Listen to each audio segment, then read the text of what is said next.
Good evening, everyone, and thank you for joining in. Good evening or good morning to some. And yeah, I'm really glad to see all of you here at the fifth session already. And the name of it is Almost There.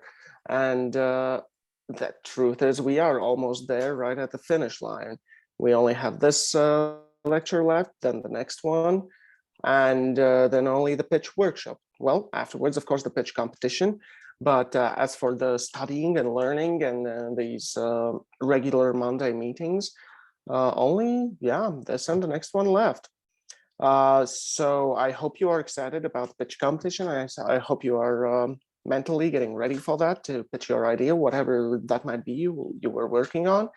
And yeah, of course, regarding homework, thank you to all of you that have handed in already the previous one. It's okay if you're being a bit delayed. I understand that there's other things to do, work to focus on. So it's okay if you hand it in later on. Just like I said previous times, just give me a heads up, and that's all that needs to be done. And of course, regarding pitch workshop, I just quickly wanted to mention that I would suggest every team to take part in it, to participate in it, because it's very, very valuable. It's definitely going to help you out. Well, certainly with the pitch competition, and down the line, it's also going to be very useful to you. So remember that on the 5th of October, we are having the pitch workshop with Egita. All you will need to do is, well, you already kind of have your pitch draft. You will still receive notes on that. And then during the pitch workshop, you will work with Egita in order to sort of perfect it. Of course, not everyone is going to have that much time, as there's quite a lot of you and she's just alone there. But still, she will work with everyone and help everyone perfect their pitch. Yeah, and that's regarding the future. Let's focus on the now. As per usual, during the lecture, feel free to either ask the questions in the chat or raise your virtual hand and ask them after the presentation is done verbally. And as I mentioned off camera, sort of, before the recording started, there is going to be another thing. It's called Slido, where Arta, the lecturer of today, she is going to ask you to, well, write some things there as well. So several places where you can communicate with us today. And yeah, what exactly are we going to be talking about today? Well, all the legal things, how to register a company, best ways for bookkeeping, and basically everything regarding the legal side of things.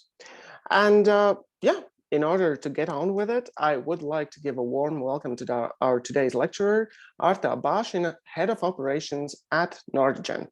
Arta, I would like to put you on the spotlight. Okay, I see myself now. Generally, a lot of people look at themselves when they talk on Zoom. I do not, especially now I'm still looking at myself. So I'll just put the presentation on as soon as possible. Happy to be here. It's my second year doing this lecture. I've tweaked it just a little bit. So if something is outdated, I truly apologize. I did try to review it and it should be fairly up to date, but if anything, I take on full responsibility and I will learn for next year. So yeah, my name is Arta. As Paul's already mentioned, I'm the head of operations at Nortigan. I will tell you a bit more why I'm here, but the overall plan today is to give you an intro about myself, talk to practical matters of registering company, how the day-to-day looks like, and give you other bits and piece of information to help you set up your startup. My presentation is for all stages of companies and people, I'd say. So it is very likely you already know some of this if you have established a company and started a startup, but I try to make it quite inclusive for everyone who's going through these steps. So yeah, apologies if you've heard it already before, but in general, I hope it's going to be a useful presentation for you. As Paul's mentioned, I'm going to be using Slido. I will not use it too much, so there's a couple of questions at the start, and I would love all of you to join slido.com. That's the most common platform for me to use. I use it at every town hall or general meeting that we have at Nortigan. where we ask questions. You can ask them anonymously. You can post your name. I'm going to review them at the end. So that's the most convenient way for me to see them and everyone else as well, because they're going to be here on the presentation. However, yeah, and then I presume there can be some moderation and I'll be able to answer any of the questions that come up later on. So to kick off, it's not just a Q&A. I do have some questions. So this is like an icebreaker question, and just generally to see how active and interactive you are in these meetings. So yeah, so please go on slido.com, type in startup. It also works at slido.com /startup. I get one smiley, and that's a very, very subtle smiley. Generally, we try to avoid this smiley at work because it's like a passive aggressive smiley. Mind blown, and all those are very good. Good to see. I see something. There is action going on. So next questions are going to be a bit more practical, but I'm glad to see there's already various states of mind on the board. I'm going to go into the next question, and this is more of a question to the local, whether you're joining from somewhere else or where you're from originally, and or in general, because it's important in terms of what I'm going to be telling you, whether if you're local from Riga, I want to understand how. So there's, yeah, I understood already as a US person, so mainly it's Riga based. So I'm going to skip over, or okay, there's some more foreign. Florence, is that Italy? I hope so. Okay, so this, I'm going to take that into account when talking about my presentation as well. And I see one more participant typing. Must be a very long location. No more typing. So the next question is, so out of these three, I hope I listed the majority of the possible options, but which one of you, yeah, which one fits you best? Okay. All right. I do have a startup. Obviously, I didn't specify what this I have a startup means.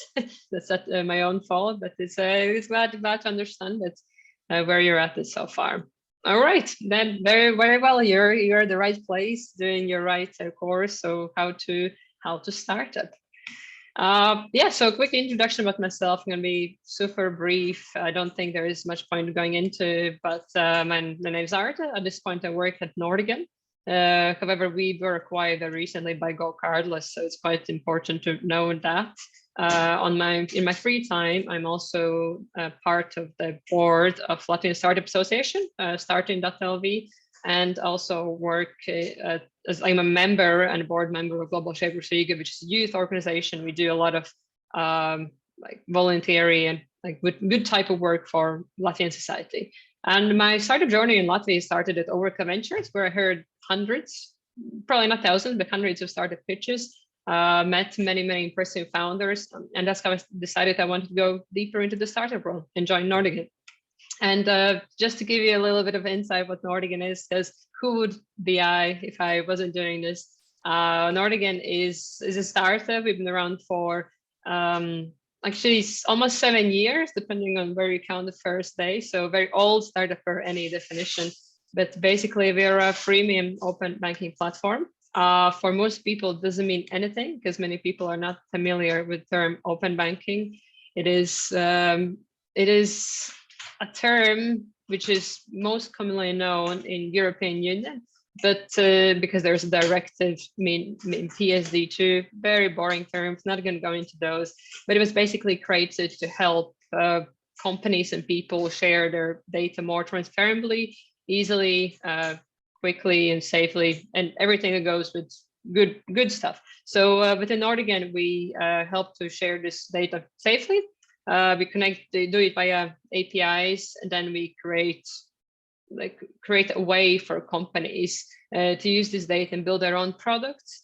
And when they start using these products, then they oftentimes also need premium insights. So there's raw data is not just enough. You can't work with it. You don't know what it means. You get a bunch of user data and general like monetary data. It's all anonymized and safe, but you don't know how to work with it. So we help to create different actions, such as cleaning data, enriching it, analyzing in different forms.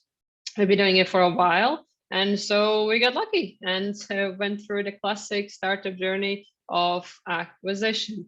So we were acquired by Go Carless only a couple of months ago, and one of my journeys now at Nortigan, one of the things I do is helping to merge these two companies, so the integration process. On day-to-day, I see many different parts of Nortigan. As a head of operations, I do everything that no one else wants to do. So that's with, I work mainly with talent, and that means internal and external. So employer branding, training, talent acquisition. My team also have accounting and finance, then legal, and day-to-day operations such as IT requirements and facilities, etc. So quite a colorful things, quite a lot of different things that I do. However, today I'll be focusing on the early steps of starting a company. I've split it in 4 levels, and the first level will be registering a company. I think my talk will start off a bit like legalese and quite practical, maybe not so interesting per se, depends where you're at. But these are all steps that you need to do when you want to officially launch a company. Obviously, you can work in a stealth mode, which means secret mode, and not establish any company as of yet, or work using your old company, your parents' SIA, LLC, or something else. But there are a couple of things that you will be doing, especially if you're looking for investors or want to come out of closets or hire people. So these are the first steps. So level 1, registering a company. Yeah, so I hope that Latvians know this, but if not, then there are a couple of different company types. There's more than these 4, but these are the most commonly used company types in Latvia, and I'll explain each of them in detail. So, oh, I see a chat thingy. I will not react because I do have a flow, and I'll answer the questions afterwards, and hopefully that this question will be answered as I speak. If not, I apologize, and I will get to them after the conversation.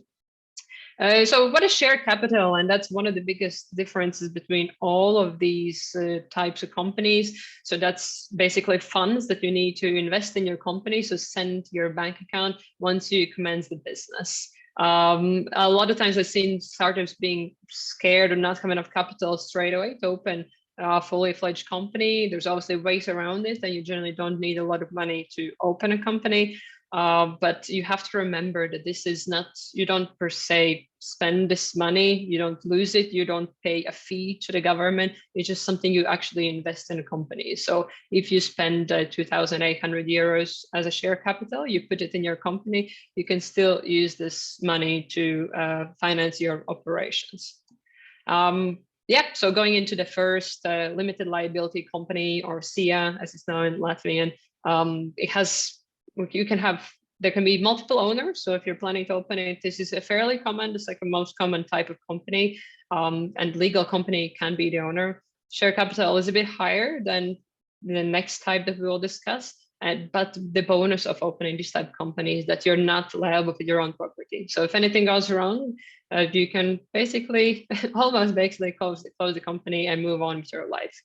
And similarly, we have the one with reduced equity.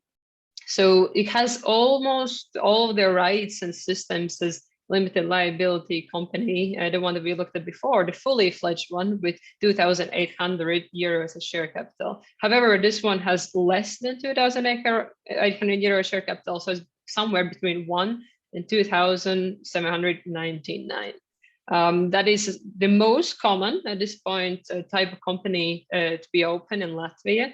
They are very easy to open because obviously the share capital is small, starting from €1. And due to that, you can open it quickly, and it also has some other bonuses in terms of that. But obviously there's limitations. So for example, legal person cannot be the owner. There is a set number of owners, so up to 5 that can open this kind of entity. You cannot have more annual turnover than 40,000. Initially, it might not be a problem. It also depends what kind of business you have.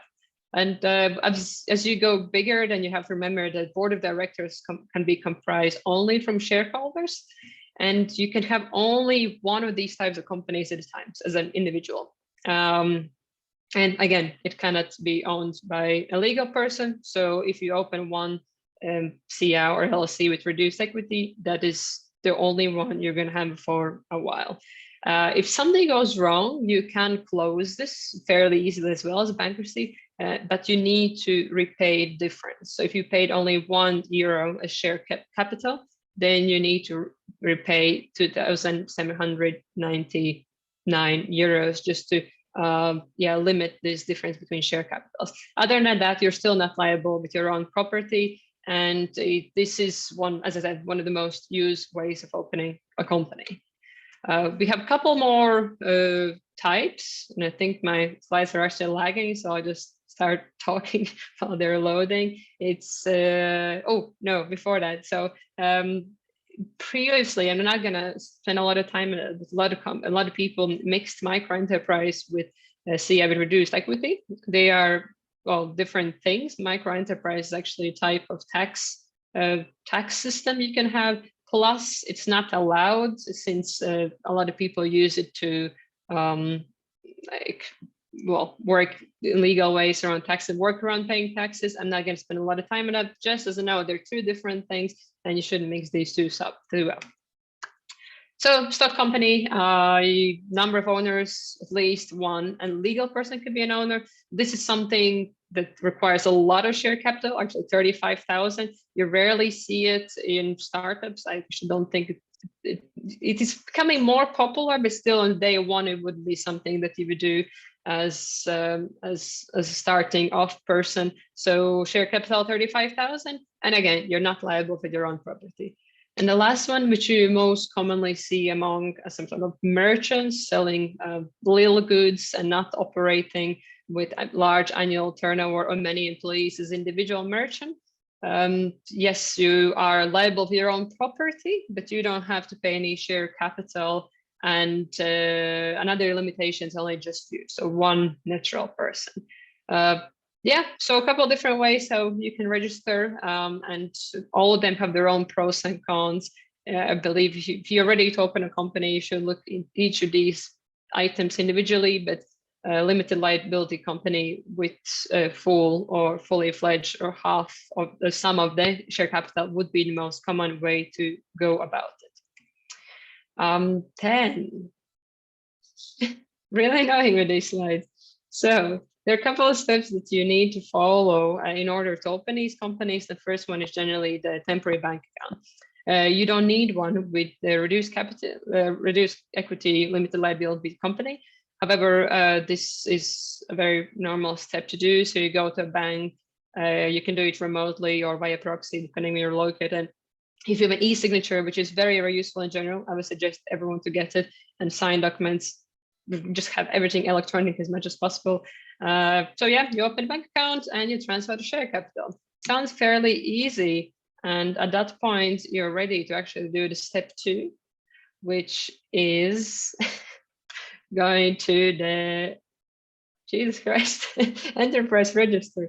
So that again can be done remotely. A lot of things are in Latvia have been actually, as much as we talk about Estonia being electronic and ahead of times, we are very good, especially if you compare it to some countries in Europe and outside. So you can, again, submit your documents electronically. You just need to pick your company type, create articles of association, which I will not go into detail, but lots of different elements about what is your company, how many people it's of, what are your rules and procedures in very high level way. Then you collect all the necessary documents, including address and a couple other items, and pay the fees. Then you're good to go to step 3, which is opening a proper bank account if you needed one beforehand. And then you, again, do it at a bank. And as far as I know, this might have changed in this year since also COVID has been ongoing for years, but you have to do it in person because they had to verify you face to face that you're the person doing it. Again, they might be better now around it, but as far as I've seen at Nortigan, we still have to have everyone come and do it in person even if they're flying from abroad. So that's with the bank accounts, and there will be a couple other issues relating to in-person, not in-person Latvian system. But step 4 is almost finalizing everything done before, which is going to state revenue service, so basically announcing that you will and are ready to pay taxes. And I have mentioned here the VAT, which is not the only tax. I will go into more detail about tax a bit later, but this is the final step of opening a company in very easy terms. Obviously, there's many things that encompasses these higher level steps, but this is the more overview. And if we go into details about some of these elements, I often get this question: can you use Revolut, TransferWise or Wise and Paysera? And I would say yes, normally. However, having worked at a VC, so Overco Ventures, that doesn't accept it, I would say to just be wary. And now Revolut obviously has an official bank as well. And actually, from what I've seen, it's become more and more increasingly difficult to open bank accounts with these banks or neobanks because of like past scams. There's long waiting queues, and sometimes it is quicker and more convenient to open with a normal bank. There is obviously pros and cons to opening with a classic bank and a new neobank, especially if you consider bank fees. We use Swedbank, and you wouldn't believe what kind of fines or fees we run into, such as holding too much money into account. So over a certain amount, you have to pay fee just for that money being in your account, not being spent. Not going to go too much into that detail. I hope you have these sort of problems, but probably don't at this point of your startup journey. So when it comes to banks, when we talk about neobanks, so normally, yes, if it's a faster way, if you believe it's more convenient for you, it could be an option for you. However, as I mentioned, some investors, there might be grants which are not too keen on sending money to these neobanks. And if you are a regulated business, such as Nortigan is regulated, we are under FKTK or FCMC, so financial institution. And for us, we have to have a normal bank or regular bank. When we talk about VAT or paying the value-added tax, you generally, so I get this question quite a lot as well in terms of when startup is just establishing and creating a new entity. So I'd say general rule is that you do need VAT. There are a lot of exceptions when you don't need one. So obviously there's pros and cons on both sides. One, if you are registered as a VAT payer, you get tax rebate. So you buy something which has a value added tax, and you can just discount it following different rules, and you don't have to pay for it. So if you buy a coffee machine, for example, for your business, then those 21% you can get back for tax rebate. However, obviously it's not that simple. And if you don't have that many transactions and your revenue is much lower, it's very likely you don't want to charge VAT, and you don't want to be paying that amount as well. So yeah, it depends if you need to register. So these are the rules. So if you sell your goods to businesses outside Latvia for just 10,000 euros, then you do need to register for it. And taxable revenue over 40,000, you need to register for it. And generally, if you sell services to business outside Latvia, so Nortigan is straight away compliant. We've been registered VAT for a long time. Yeah, so just something that's to consider on very individual case-by-case cases. So this has been the overall process, very, very roughly. I'm happy to answer any more detailed questions about the actual opening of it, but it can take various amounts. 1 to 2 weeks is quite an optimistic view. If you're Latvian, it should be no problem. You should be able to do it quickly, and obviously you can pay including to the company's registry and other places to get it started quicker. However, there are things that can prolong this process, especially if you're not Latvian. And when I say you're not Latvian, you can be EU resident or from outside EU, depending where you're from. The level of complexity increases. EU does help, but not always. So there are a couple of challenges that you need to account for if you're a foreigner. So firstly, the bank accounts. I hope it has changed, but especially after Moneywell, where Latvia almost got into the gray list in money laundering, there have been a lot of challenges in terms of bank accounts. So it can take longer. You need a lot more checks. So banks sometimes even ask for details such as your CV. And it's additional layer of complexity. What I've seen to how to work around it is that EU residents open bank accounts in other EU countries that can rank up costs, might do. and you can open the Latvian entity with another EU account. So that's one way to work around it. Yeah, and banks, so speaking of bank accounts, banks often will use this to get some sort of fees out of you, especially foreigner. Your background checks will be more expensive than local people checks, and just something that hasn't been too pleasant for many startups that I've seen. And in terms of language, that most of the companies must be submitted in Latvian, depends on the company and depends on everything, what kind of institution you're dealing with.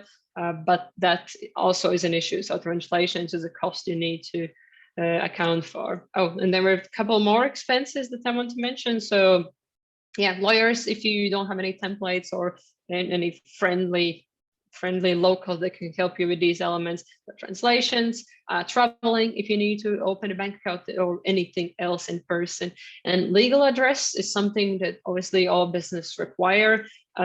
You must be able to use address for business needs, so not every address is applicable to this term, so they might check it. I actually had cases when companies registry goes in Google Maps and says like this is a field, so you can't actually open a company here. And so if it's not your residence, if you don't own it, if you're rented, the owner has to or must be able to provide a letter that you can register here. And lastly, this is like a kind of savior for a lot of companies, is using cloud office or co-working spaces that offer the cloud office opportunity. So you don't actually have to be local there physically, you just receive mail or any official correspondence to this place, and then you pay some nominal fees, such as, I don't know, 10, 15, some places a bit more euros per month. Also not the cheapest option, but definitely cheaper than renting. So in terms of those people who are not from Latvia or are doing their business completely outside and located outside Latvia, the question is, do I need a Latvian entity? Yeah, as mentioned here in the slide, so not necessarily, depends on a lot of things that you do. Where your what kind of business you have, what type of business you do, how much revenue do, where your main people of like actual sales and business representation are located. Number of ways, there's so many things to take into account. Just from a different perspective, and it might not be super relevant to you just yet, but Nortigan has an entity only in Latvia. We have, just as we were before Go Carlos, we had only Latvian entity with Latvian employees being located here. We had a branch in the UK to afford passporting for our licenses, so we could do our business, what we actually do. And we have a representative office in Spain. And the representative office in Spain is open there, so we can hire people in Spain and do business in Spain. Spain is messy. It's messy to close it. We still have it. And opening it wasn't too bad, but closing it is difficult, and we're using legal representative locally there. There's various forms of entities that you can have locally and abroad. So yeah, if you're doing business in Latvia, yes, it generally makes sense to open business in Latvia, but it depends on many different elements. Yes, so if you're not from EU, there is this thing that helps, especially for you wanting to move really within EU. It's called startup visa. So it's been created especially to like entice people to open their startups within Latvia. Yeah, so you can move to Latvia, do your business here, and we'll give you access to e-signatures and many other opportunities that I'll go into later, such as startup law. So I hope this was clear enough. Since we have opened a company, we have set the very bare basics of owning one, and now we have to go further and explore the first steps of owning an actual company and running a day-to-day business. That's what I call level 2. And our level 2 is, it's a complex one. This is where everything gets hard. And as we all know, the only guarantees in life are death and taxes. So I'll be mentioning some taxes and accounting, but this is what I deal with day to day, starting some planning finances. And I don't go into planning finances because I hope that's quite an obvious one, that if you own a business, you should plan for burn rate. So how quickly you burn money. Runaway, so how many months you have left with the money you have in account, and general, like you can go into more complex terms such as return on investment. So what's the point of doing some element? What's yeah, you're in general thinking of how to price your products. I hope that has been covered or will be covered at some point of your studies or in the next level of startup school. But that's something I don't deal too much with day to day, apart from the finance and planning. But I think that's an obvious part that you should do, and it can go under accounting or can go as a separate element of finance. Here I'll be speaking about accounting. That is just in general, making sure that you keep a track of all of your transactions.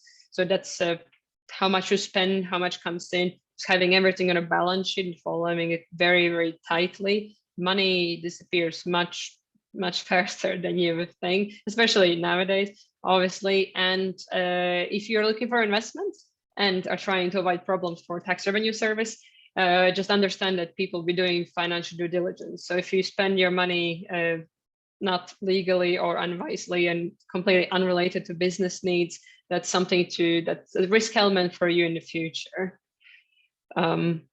These are elements that a lot of people don't think of, and they're not fun per se. It's a fun thing for me because I do it day to day, but something you have to keep reminding yourself of, that the reason why you save these checks and add business details to your receipts is because annual review will be a thing. It has to be done for most of the companies or most establishments, most types of establishments. You generally done, it's easiest if you do it externally. You can obviously do it internally, but most companies do. You take an account and do annual review once a year. And if you're big enough, you might also have an audit where they will check your expenses and see what happens. So make sure to collect everything as much as possible and keep it for a certain amount of time, depending on how much legal is needed. But yeah, don't go too overboard with accounting. Like don't forget elements, and remember that it's not just because you get money in your account that doesn't mean that you can freely spend it. You have to keep tab on finances. And whilst many people might think accounting is not a creative field, I truly disagree with that.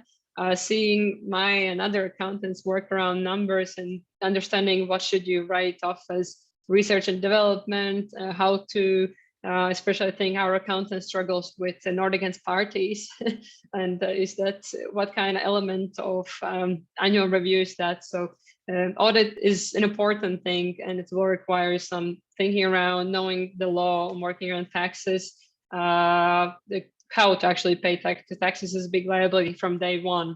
So that's why when to have accountants, so you need accountants at day one. The best if you can have it anything, it doesn't matter external or internal, for as soon as possible. That's why I say look for help as soon as possible. An in-house accountant, normally small companies don't need it, and especially with startup like the Latvian Startup Association offers some discounts with different accounting firms, and a lot of there's also softwares that you can use, such as it's not Latvian specific, but Xero and others that help you stay on top of your finances. So generally, if you don't want to spend time on this because it is quite lengthy, get help as soon as possible. And there's many different companies that can help you do it quite cheap. And this is especially important once you start having employees. Yeah, I mentioned there's lots of taxes. I'm not going to go into detail about each of these, but just something to keep in mind when you're thinking about your overall expenses, especially if you have, I don't know, your first employee, that's going to be ranking up taxes sooner than you expect. And just the gross salary is not just the gross salary. Obviously, there's overhead expenses, but especially the employee income tax and other taxes, think of social taxes.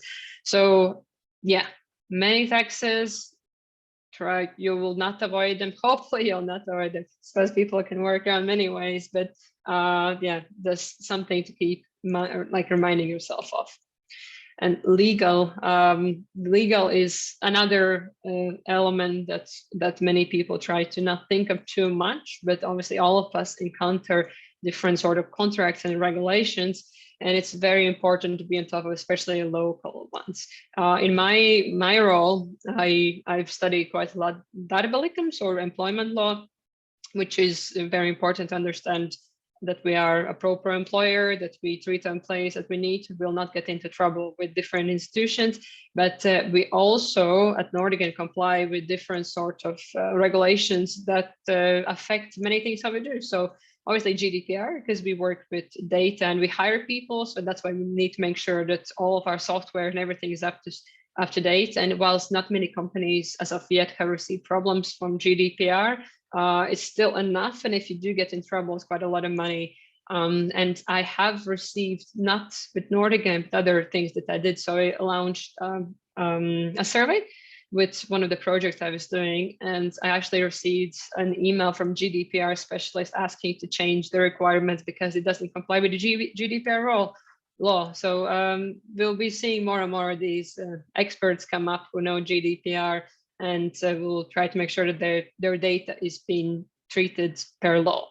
Yeah, and then ESO and PSD2, specific things that we have, but ESO, for example, regulates where our server has to be located, and how like fireproof and locked in and other elements it has to be. So things you wouldn't even think of, but these are very, very important things to understand, especially if you're a different sort of regulated business. And obviously, as much as possible, sign contracts. There will be cases, for example, one-off photographer comes to an event, you per se don't need to have a signed contract. Ideally, you still do, but I've seen many times people being cheated and treated badly when signed contracts are not signed, or when contracts are not read properly. My suggestion from day one, which we didn't do at Nortigan, it was such a pain during due diligence, is keep a list of all of your contracts. So contracts register or agreements register, and also list the important things. So is there a special clause there? Is there something like termination date? How do you even terminate this contract? So we, for example, found contracts that are 3 years old, they're still in power. And by the contract, we can hire employees from this company.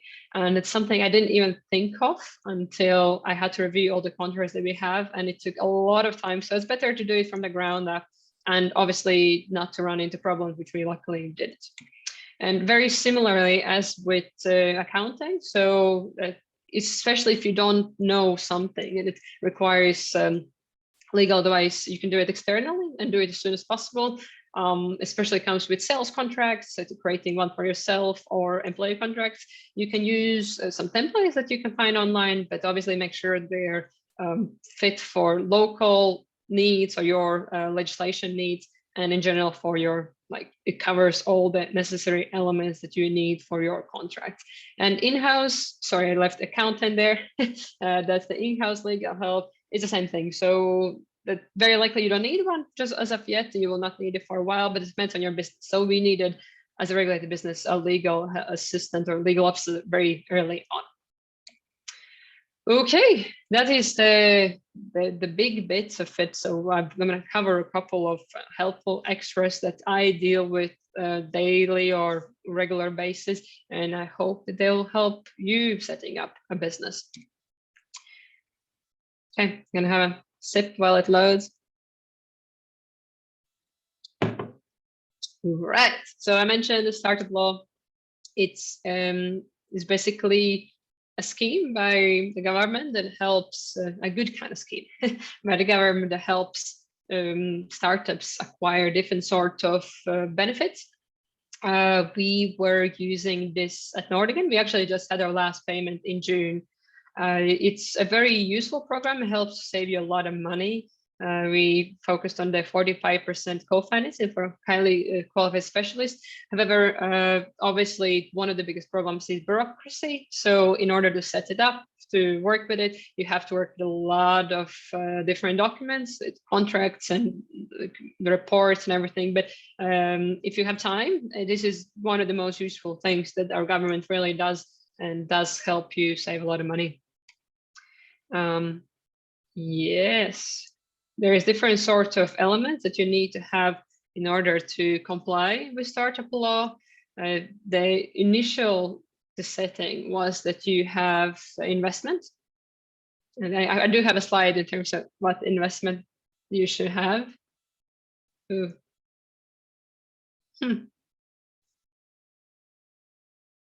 Just give me a second. My face again. Yeah. Right. Hopefully this will work better now. Not entirely sure what's going on. Generally present quite a lot, but that might not seem so at all from how I'm talking. But I don't use Zoom that much, so problems. I don't know, internet, something. Hope you can still see me, hear me, and see everything clearly here. So startup law. So there's a couple of things that you should comply with. Originally, it was just investment. So you could have to have investment either from VC, accelerator, or angel. But it also now includes that you don't need investment, but need to be developing an innovative product. Obviously, innovative is very objective term. I'm not entirely sure how they validate that, but this shows, this is the reason I put it here, this shows you don't need a lot to actually comply with the startup law and be able to receive benefits. Yeah, no tax debt, no bankruptcy, and you can receive funding or just assistance from the government. Besides that, there's many different resources where you can help. This is the main ones in Latvia, and I'll list a couple more in the next slide, but focus on LIAA and its different sort of incubators and different like online resources and events. Latvian Startup Association starting. We also have a Slack channel with a very helpful community with me included. Labs Latvia is a resource and just generally different mentors and advisors. So where possible, I would try, like I would insist that you find mentors and advisors, but they're paid or unpaid. That's a different topic, but someone just who knows some sort of topic that you're interested in and or field, startup world, stage that you're at. And it's very helpful if they are investors. So if you had outside investment, they can also become your advisors because obviously in their interest it is that you succeed. So having a friend on the side is super helpful. So I personally have, I'd say, advisors from different startups. I met them in different places. Nortigan has received investment from Seedcamp. It's one quite unknown investor accelerator. And so the internal communities. So within these internal communities, we have been matched, and I have myself reached out to different people, just literally message on LinkedIn, hey, can we become friends? Yeah, could you just share your advice? I'm having a call with a new advisor of mine on Wednesday, and I think you just have to be proactive. There's many ways how to get this help. Many different communities. There is stories, so it's an online community for different sort of advices. So starting from ops stories, operation stories. There's COO. I think actually recently merged, so that's a helpful resource, especially if you are interested in international resource. So COO stories, or there's marketing stories. CEO stories potentially as well. So that's lots of different same line with the communities, and obviously, yeah, LinkedIn and other sort of places where you can find help. So these are a couple more things that I listed. Co-working spaces in general, I think, are fun places and great places to meet help. TechHub, not sure what's happening with the working part or the co-working part where the actual physical space. But TechChill is a great conference where to meet people. Riga Tech Girls, if you're interested in that direction and helping out, giving back, or learning yourself about tech a bit more. And generally, anything online is a great space. So just be proactive and search help where needed. And don't be a shy Latvian, as many people are. So I was glad to see people actually interacting at the beginning of this presentation, because I often see people, when in large groups, try to be as quiet as possible and not do any sort of communication. So yes, don't be a shy Latvian, do talk. Okay, accelerators, incubators. So historically, this slide also included Oracle Ventures, which used to be the local accelerator I worked for. They don't actively invest in new startups anymore. However, there are many other places where to find help. Starting from incubators, startup schools such as this one, other accelerators and international accelerators. I mentioned here Y Combinator, Seedcamp, 500 startups, but there's obviously many other. I often receive questions about specific incubators or accelerators. So whether you should go in your industry specialized ones, and it's a hard question to answer. In general, if possible, this is my perspective. Don't take it with a pinch of salt. I would suggest to get into top ones. So if you kind of have the idea, get into YC, because it's just or 500 or something. It's a stamp of approval. So once it doesn't take too much your time, it can take some finances depending if it's a remote or non-remote one, but it helps you to give recognition. And once you have a YC stamp, once you've said you are part of YC, you'll be much more visible to other investors. However, this is not the definite route. You don't have to participate in accelerator. Definitely, you might have enough knowledge and time and network to succeed yourself. And potentially, you have a hardware startup. It might be useful for you to go into hardware specific startup or biotech or something very, very narrow. So it depends really on your needs and your stage. And to finish up, I have a couple of things to note. And if you are starting a startup, I admire it because having worked within the startup, it's a wonderful journey. It's exciting. No new day is the same. But it takes a lot of work and time and energy. And for a lot of people that want stability and comfort and 9 to 5 days, startup is definitely not the way to go, especially as a founder. Opening a company itself, so I very much distinguish. So opening just a company and opening a startup. So opening a company could be a small house business if you have time and money for that. But it can be much more peaceful. Where startup is something that's scalable, oftentimes, but not always takes investment. It's cumbersome. It's a different sort of lifestyle. So I'm very much distinguish opening a company and startup. And I have a separate presentation on differences between the two. So if you're ever hear my name around, I do those ones as well. But this is like a warning note for startups, and because there's a lot of elements to think of starting from hiring. So you probably are not doing that as of yet. However, it will probably come sooner rather than later. So once you start thinking about it, get contracts ready, because you want to sign employment contracts. You want to include many different elements, starting from intellectual property and just in general elements that you don't get into trouble with work inspection, but try to protect yourself as employer. So have them reviewed, or just get external contract from external law firm. I would suggest when hiring also to give employees stock options. I'll get into those a bit later. When hiring, don't give out C-level titles too soon. That's one element I would note. In general, like a lot of people want flat hierarchies, and in Nortigan we have a fairly flat hierarchy. However, we do give out titles, and people do require them. I've seen companies go title-less. I think that's a joke.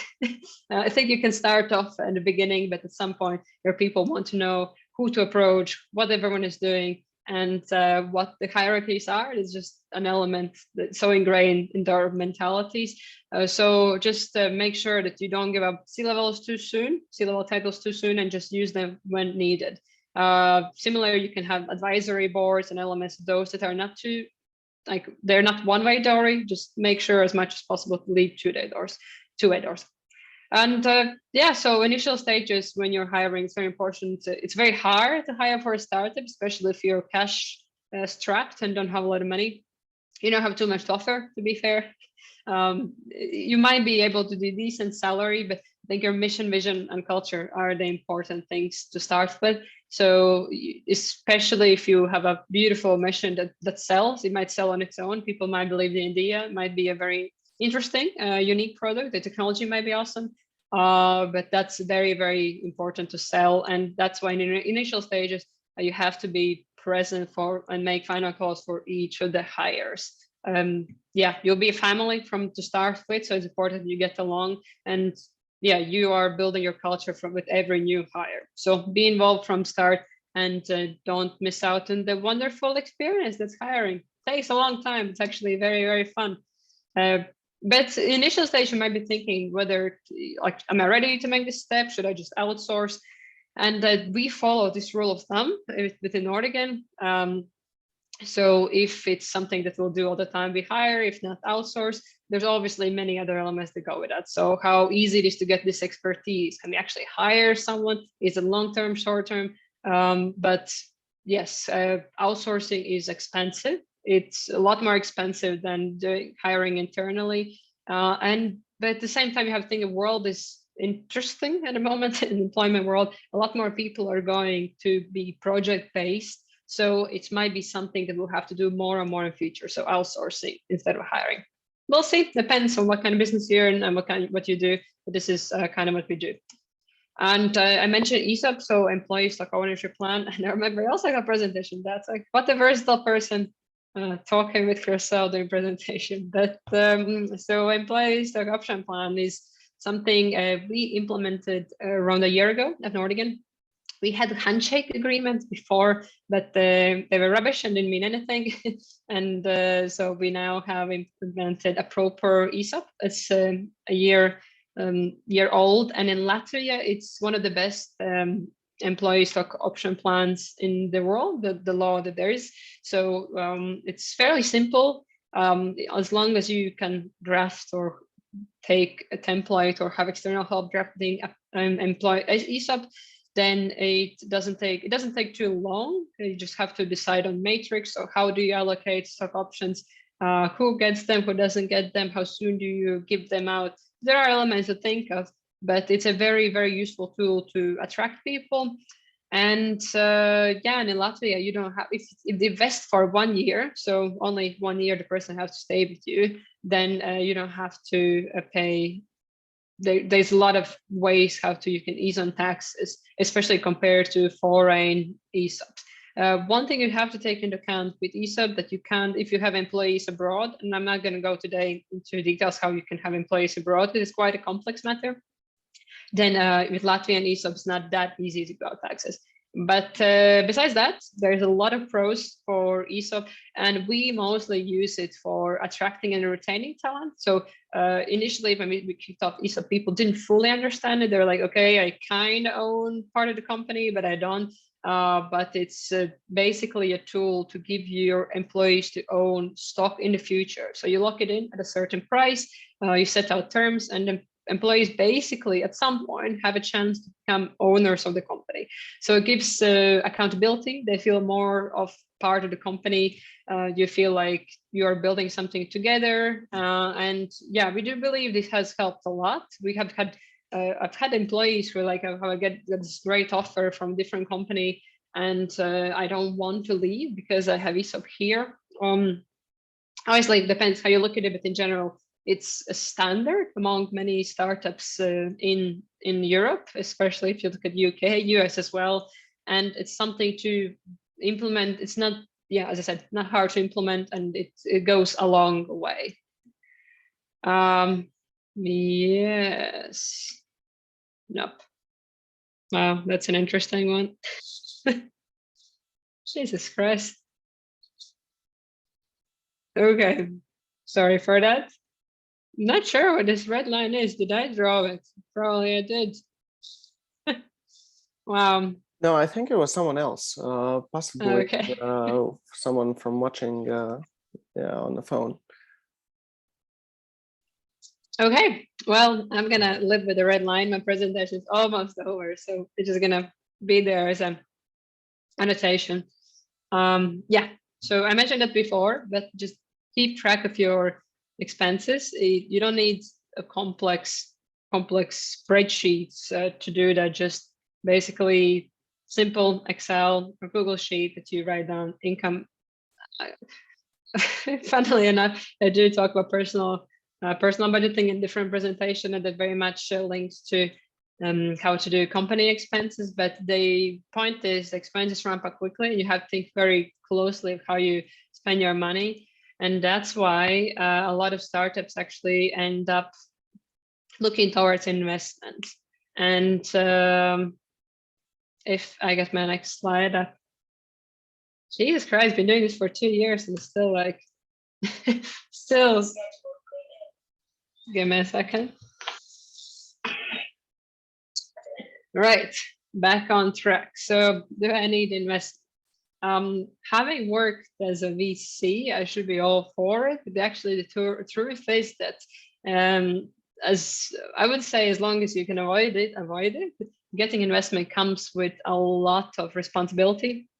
Most of Latvian startups that are known obviously have taken investment, and there has been quite a lot of like a good PR around investment, and it's not per se needed the investment if you can't survive, if you have enough savings, because I would say yes, bootstrapping is underrated. So we had a couple of startups in Latvia, Latvian-ish startups, because their HQ or their like mother entity is actually not in Latvia, such as Localized, that didn't take investment for many years and then raised their first round 6 million. Whimsical didn't raise again for several years, then raised 30 million. So they chose to get investment only at that point when they had minimum viable product, so MVP, so something they can actually show investors, and they actually had massive growth, so they could afford to be very picky with what sort of investment they're taking, have good terms, and just generally be looked after and looked at, because investors, it's an interesting time in the market. So there's quite a lot of money still with the upcoming or current financial crisis, and investors are also more cautious where they invest, but there's still a lot of money. So investors oftentimes message good startups that want to invest in them, because obviously the earlier invest, depending on what kind of investor you are, but the bigger the gains are. So yeah, if you have a great product, you shouldn't worry too much about investment. You will get it, and it's best if you have a validated MVP, so something to show for. You have checked how your product works, you checked if it's needed. You haven't just built something cool that is not needed, but that's what most of investors look for. And interestingly, because there is so much money, investors invest earlier and earlier. Even like Anderson and Horowitz, so A16Z, one of the most known investment funds, they have launched not a pre-seed and seed fund, so much earlier than they usually invest, because you want to get in early. And again, so investors don't look for someone. If you say to investor, I'm running out of money and I need investment, it's such a turnoff. So they need they need high growth starter. They need someone who like, I don't need you. So similar with relationships, it's funny. So do you need investment? Up to you, but just pick a time and pick your story, how you go in with it. And yeah, do you need investment? Share split. Okay. Another thing that I've seen a lot with startups is that they get investment. Generally, it can be from an angel or someone else, but that they give away too much too early.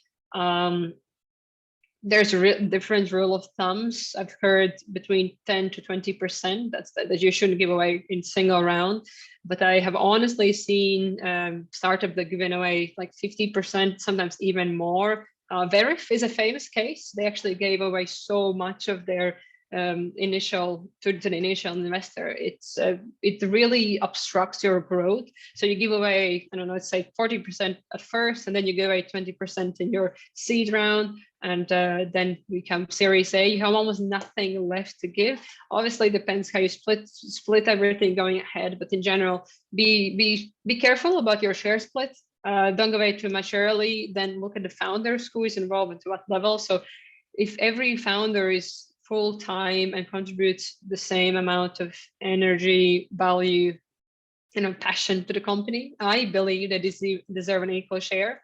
I've seen, for example, CEOs get more than CTOs. I personally disagree with that.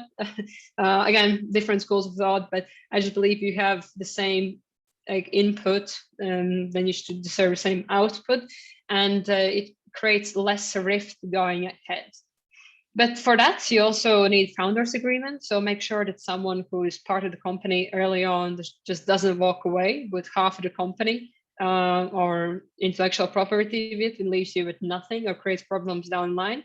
And when you are creating your share split, also, it's not a mandatory thing. It will come up later as you grow bigger, but just think that you will also need the employee share option plan. Yeah, so roughly around 10%. Some companies do 15%, but account for it also when thinking your first share split. So free money always sounds amazing, and obviously always comes with strings attached. There's a couple of different places where to get free, let's call it free money, starting from local government grants. I mentioned startup law, there's EU, one EU grants is Horizon, lots of different grants like popping around and yet being available here and there. Equity-free incubators, accelerators, and startup competitions. All of these have their pros and cons. Their startup competitions also offer visibility and might make you feel seem more competitive in the hiring market as well, and just might make you visible for investors or your potential clients. But there's obviously a catch with free money, especially when it comes to EU grants, that it's so much time, investment, and bureaucracy involved. And I would generally try to like measure which one you find more valuable, how much is at stake, how much can you actually get?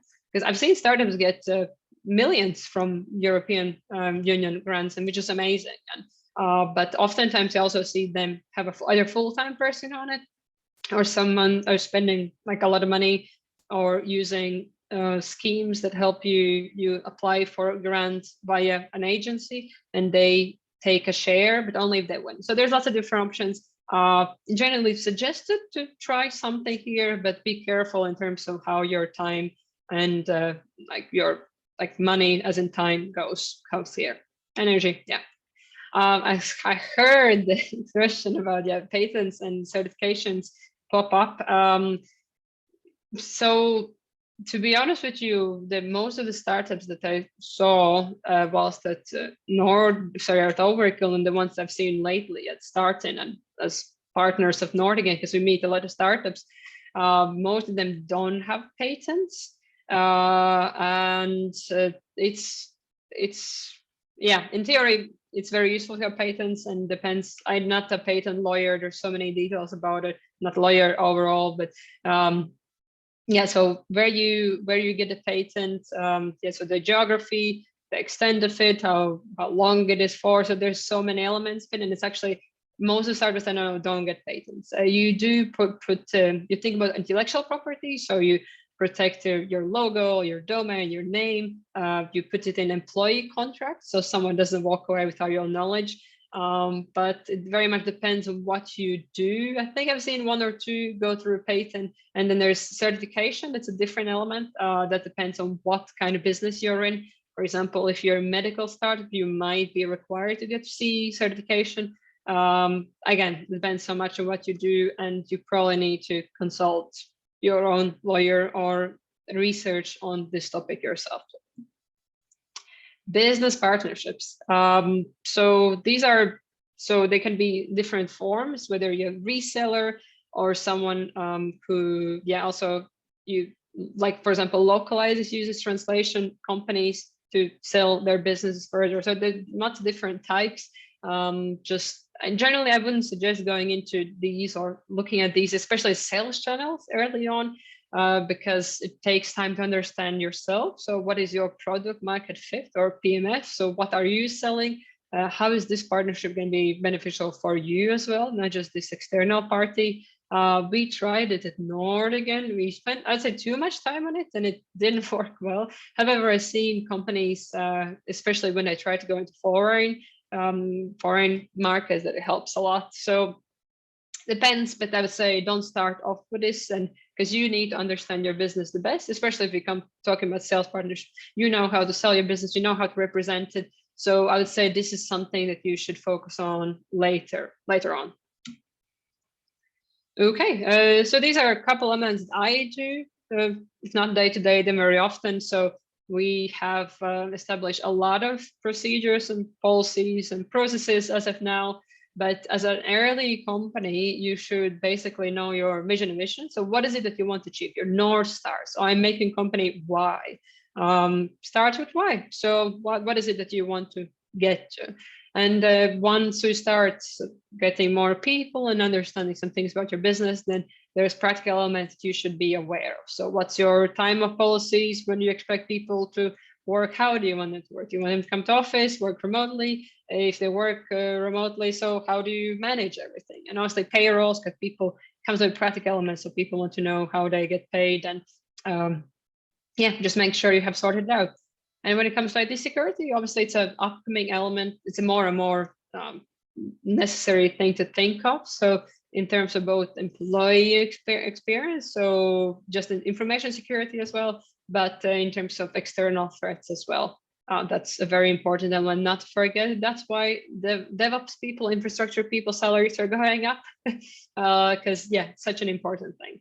So when you're speaking about processes and policies, most of these things become important when stuff becomes on fire. So we've had, not going to go into detail, but we had problems with people time when they work or how they work, and that's when you create policy and understand how things should be looking at your company. And then there are some things that will not be relevant for you just yet, but as you go bigger and older, these elements will become more important.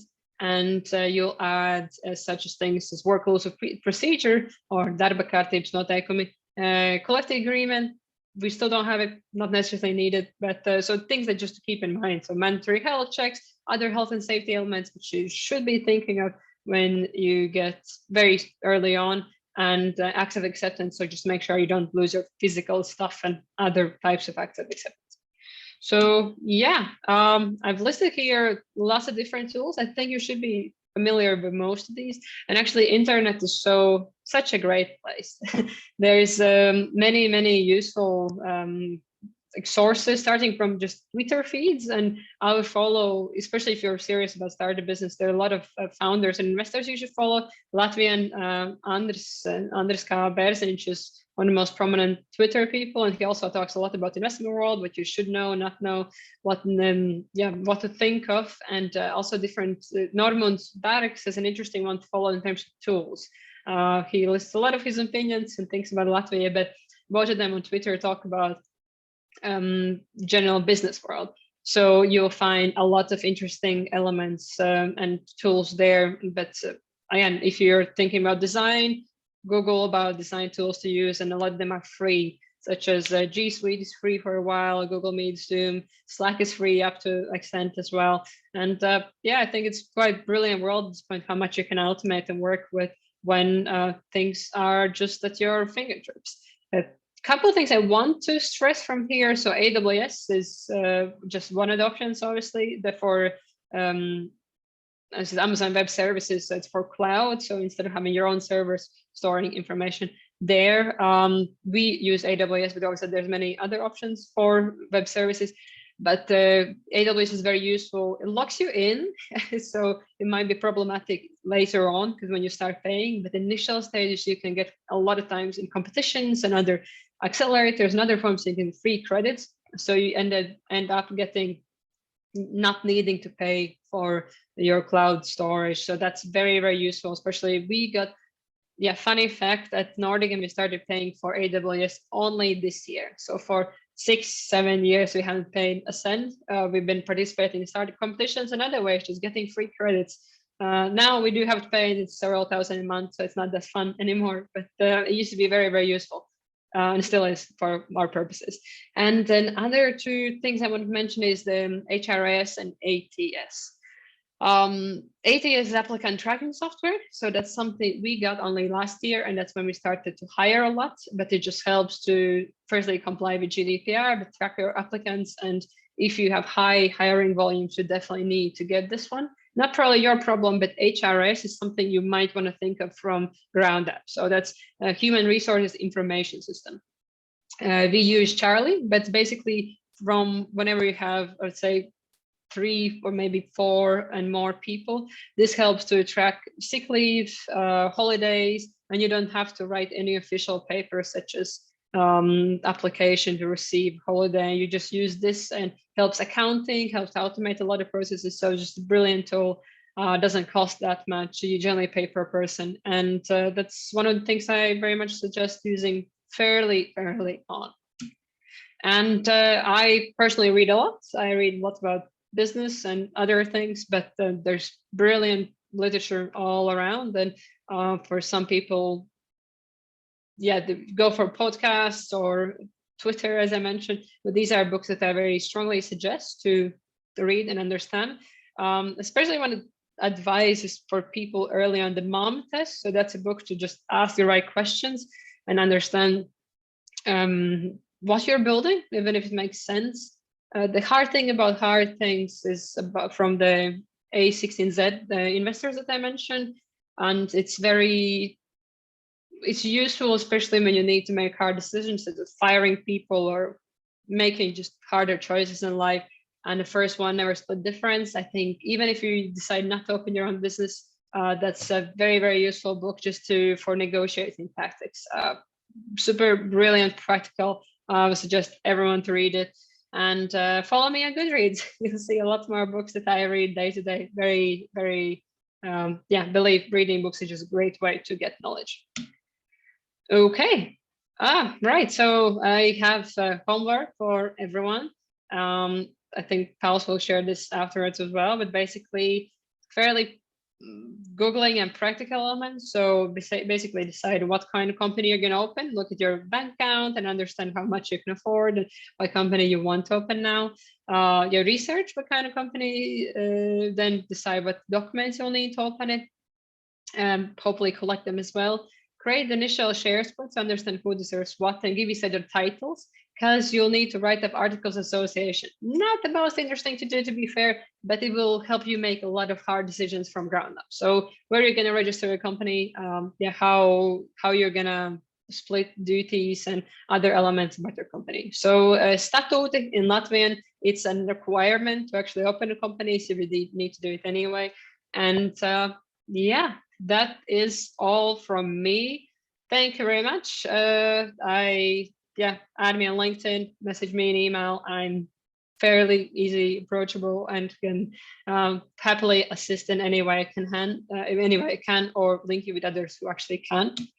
And then if you have any questions, feel free to add them here. But I see 12 thingies going on here, so. Yeah, I think there were no questions actually in my slide though, so a bit different than Nortigan's slide over it. There's tons of questions. So Pauls, do you want to review the chat, or how do you go? In the chat, we definitely have quite a few questions. So it's not like nobody's asking questions. I would say that everybody's used to using the chat here, right? That's okay. Right here. At least I got some answers from my initial thing. So. Okay, so I guess let's start with the first question, which was by David. Does EU offer company registration, or does a company have to register in one of the member countries? I think you talked about it as well, but. I think I understand the question he asks is, can you register an EU company rather than registering a specific country company? I've never been asked this question again. I've never been asked this question. Actually, I'm not. I think I'll give the right answer, but it might be wrong because I've never looked into it. But I am pretty sure you have to register in one specific country, and that is due to many elements, starting from different local laws. In your contract, you'll have to mention what kind of law you follow. If you have disputes, where is it going to be resolved or sorted? So no, I would say EU doesn't offer registration. So. Just one member state. Okay. I think I have other questions there as well, so I think I'm okay reading them if you. Yeah, go ahead. Yeah, so incorporating in Romania, thoughts? Yeah, I know, probably. Have not ever incorporated in Romania. It depends on what your goals are. As I said, incorporating different countries. If you need Latvian entity. If you're doing business in Latvia, then especially if you're having employees, etc., then you might need a business here, or having a C-level director might need some sort of representative office. Doesn't need to per se be proper incorporation. But other than that, have no idea how Romanian legislation works. It's probably as good as any, or depends on its loop. So go for it. Slack channel. I think I mentioned a couple of different Slack channels. At least I'm part of 6, but I think the question came regarding start in Slack channel. Start in Slack. So if that's so. the one, then at this point, I think we decided to keep it that way. It's part of members, so Latvian startup community. So if you're interested in becoming a member, go on startin.lv, and then you can get access to the Slack channel. But there are many.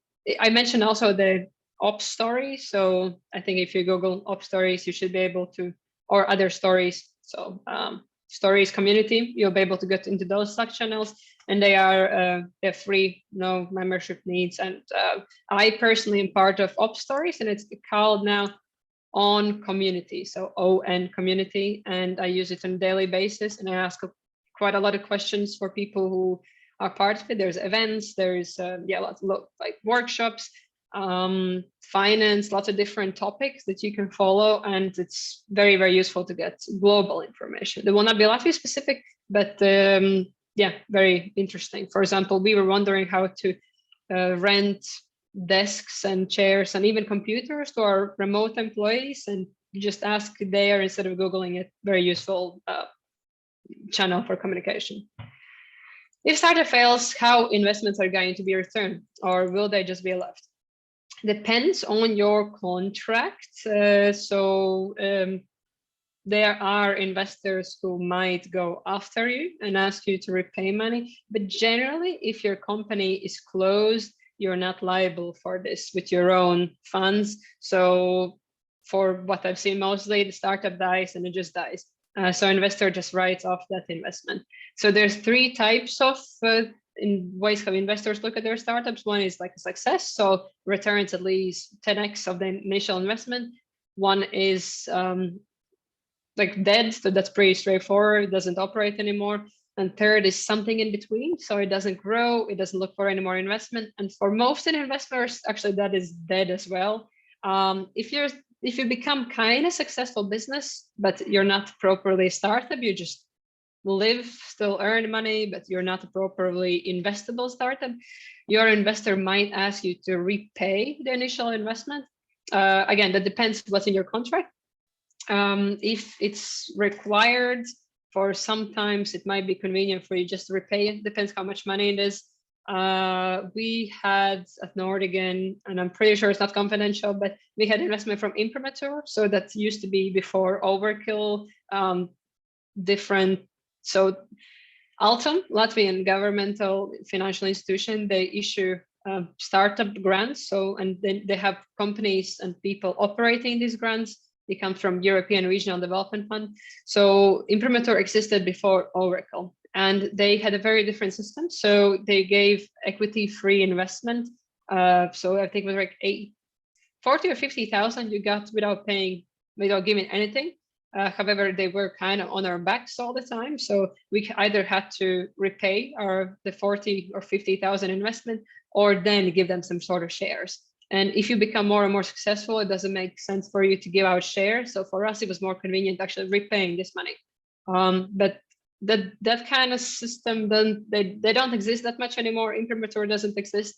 And we still wonder how did they even make money, because most of the companies that now either died or repaid their funds. Company as a result according to law. I think that's a question from the previous question. Who helps Latvia to do ESOP? So actually, lawyers. we did it internally. We did our internal lawyer who did ESOP at Latvian Startup Association. We are creating templates, so we will help to just issue. So how it works, basically, you create your plan. That's your contract with the employees. Our contract, now our agreement was signed by all the board members and issued as a statement, and then we submitted it to tax revenue office together with individually signed plans for how many shares we give per person. So not shares, but options to be specifically. So so I internally, if you get templates, you can do it just on your own or with some sort of law assistance. If you have money, Drill is a good law firm. No advertising here, no promotions, but they're just quite good with ESOP. And there is, I think on Latvian Startup Association Facebook, you can see a panel I was part of, but it's a whole day thing on ESOP. So Printify was doing some sort of introduction into that Latvian ESOP system, and there's quite a lot of resources. So if you need some help, or if you don't recall what I just said, you can message me as well. And web tool, if you talk about practical things about vesting, we at Nortigan use Excel up to we were acquired. We were planning to switch to, there's different tools that you can use, but it depends how many employees you have. Generally, Excel is simple enough and useful for a long time because tools get very expensive. At Go Cardless, we use Carta. That's an American tool that helps to follow how the shares are vesting, how much has been taken out, things about buyouts and like specific things. So if there's only one owner and has a working product in which he has invested his money, but the scale needs an in-house team, not outsourcing, how much would you give out equity to a new team member? Interesting. Well, I would do it as an ESOP. So it means that if he leaves within a certain amount of time, you don't need to give away equity per se. However, it's not. No, I'm going to go back. So even if you get in as a founder, so you found a company and you get an additional founder, oftentimes you share founders agreements that he leaves within a certain amount of time, you still get all the shares back. So that's why ESOP is convenient. And ESOP, it doesn't have to be 4 years. As standard is 4 years, a 1 year vesting. So for 4 years, in 4 years, you get your 100%. In the first year, you get nothing. And then after the first year ends, you get 25%. So that's a convenient way for new employees, but how much to give very much depends on what they're willing to contribute, what kind of employee it is. What I see more and more that, for example, salespeople are more interested, not overgeneralizing, but as young people and depending on the role, for example, sales, it's oftentimes the immediate gratification. So they're more interested in bigger salary rather than ESOP. And that's another option. You can offer different ways. So bigger salary, smaller ESOP or no ESOP, or vice versa, more ESOP, smaller salary. And for more senior employees that have some sort of savings, are more interested in future plans and truly building business, they will want more of the options. For me personally at Nortigan, I didn't have option of like choosing what kind of combination, but for me, ESOP is very important. And now when we were switching over to Go Cardless, many people were asking, do we still get stock options? So how much, hard to say. But as I mentioned, for ESOP, if you use ESOP, I've seen most of the people, companies put away 10 to 15%. But then I've seen for new employees get like 5%, 10% of company to start with per person. But you can also always adjust it as you go. So ESOP is a good way to start. And as you see the employee becoming more crucial in the company, he stays for a while, you can actually give him real shares. Thank you, Misha. And good statute examples. You don't need overcomplicated. I'm pretty sure that you obviously can find statute on anyone for free online, such as you need to type info.ur.gov.lv. So that's where you get information. That's our company's registry, where you get information on all companies for free. That's the legal place. Make sure to put info in front, because if you put just ur.gov, you have to pay for stuff. It's weird, and they maintain two systems, but it's basically Lursoft. Just no, I'm not saying default to statute. I'm saying go look at different companies that have different statute. You can access anyone's statute there. So yeah, I don't even know. Go at Nortigan statute, look at ours. Ours changed very recently, so should be updated by now. But yeah, you can access millions of different, no, hundreds of thousands of different statutes. Is there a way to give jurisdictive power to smart contracts in EU? Not sure what that is. Yeah, if it's so interesting question. So a smart contract, I'm not sure if it's something with Pulse. Do you know what's smart contract? What's a smart contract? Oh no, blockchain. Not my field. No, My guess is it's anything that goes with blockchain or Web3 and governments doesn't go that easily together. I would suggest reaching out to Chris Avot. He runs Salto X, and he that says they are trying to issue, instead of ESOP, they're issuing tokens, and it helps to give employee stock options for employees who are abroad. So he knows quite a lot about this world. Lauris Virbolis as well, another person. Lauris Virbolis may be excellent. He's a lawyer and he has a Web3 startup. So he might be able to answer your question there. And what is accountability if your software has a flaw that, for example, gets used to hack into your customer's infrastructure? Depends on the law, but it can be quite bad. Depends what you do, what kind of information they access, and how you're protected. We got insurance quite early on. So different sorts of insurance, but we also were required to get it, such as personal indemnity insurance or directors and officers insurance. For example, for us, for me personally, I can be liable up to 2 million as a board member of Nortigan and responsible for several elements. But it depends. And early on, if you're a small startup, it probably will not get into too much trouble, because as we've seen in media and everywhere, that at this point, the law doesn't track it well enough, and your accountability is also quite limited to your depends on company, depends on everything. So startup insurance, I'm not sure startup insurance per se exists as a specific startup insurance, but we use very standard company insurance. We use Marsh, which is an insurance broker, if you're interested in specifics, and we just describe our needs, and then they get stuff for us. So Marsh brokers, but there might be special startup insurance, but I don't think if it's in Latvia. Very interesting point. Maybe it's a business idea. Maybe it's a horrible business idea, actually, statistically, but there might be market for that. Yeah, Goodreads profile. I don't know. I think it should be under my name. Arta Basina. Yeah, that is. That's I should be able to find that. Okay. I think I've kind of covered it. Yeah, I hope so. It seems there are no more questions. I mean, let's give them an opportunity to ask one or two if there's still something you want to find out. I hope I didn't talk too fast. I do generally tend to talk very quickly. If there's a recording, you can slow it down if needed. So yes, there certainly will be a recording. I think the speed was spot on.